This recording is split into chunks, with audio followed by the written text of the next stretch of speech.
Hari inyamaswa ebyiri zonyine kuri uyu mubumbe Imana yigereranyije nazo. Iya mbere ni kagoma, iya kabiri ni intare. Wigeze wibaza impamvu Imana yahisemo ko zino nyamaswa kuba zakoreshwa nk'igisobanuro gisobanura umuremyi wacu? Mbese kubera icyo arizo zatoranijwe? Mbese n'iki cyihishe mu myitwarire, imibereho n'inyifato by'izi nyamaswa bituma Imana yemera kwigereranya nkabyo?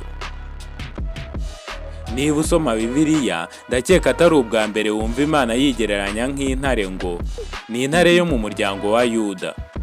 Nize zino nyamaswa zombi. Niba umuremyi w'isanzure yarigereranije nazo, ni ingenzi cyane ku muntu wifuza kuba umuyobozi mwiza kuri iyi si, kwigira kuri izi nyamaswa. Nize kuri kamere y'izi nyamaswa, maze nsanga zombi ni abami b'izindi nyamaswa babarizwa mu muryango umwe. Kagoma cyangwa igo ni umwami mu nyoni, intare nayo ni umwami w'ishyamba. Ariko reka tuvuge ku ntare. Intare ifite icyo nakwita umwuka w'ubuyobozi. Hano nimvuga umwuka wumve nka kamere.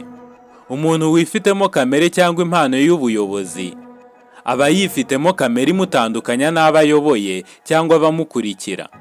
Intare ni umwami w'ishyamba. Kuri njye, intare ni nk'isoko y'umurava. Ndashaka kureba aho wandika bino bintu maze ujye uhora ubyibuka mu buzima bwawe bwose. Icya mbere, ntabwo intare ariyo nyamaswa ndende cyane mu ishyamba ryose. Icya kabiri, intare ntabwo ariyo nyamaswa nini cyane mu ishyamba ryose. Icya gatatu, intare ntabwo ariyo nyamaswa iremereye kurusha izindi mu ishyamba ryose. Icya kane, ntabwo intare ariyo nyamaswa izi ubwenge bwinshi mu ishyamba ryose. Ariko iyo yigaragaje, inyamaswa zose zirahunga.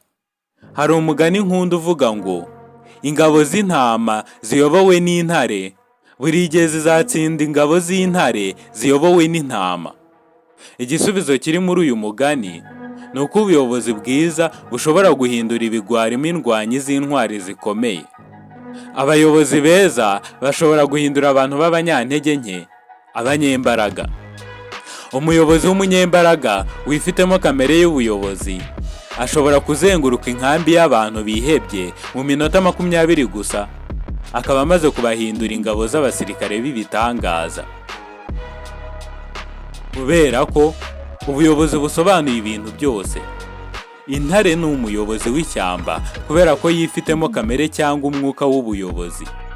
Intare yifitemo kamere zituma izindi nyamaswa ziyibona zigashya ubwoba, zigahunga.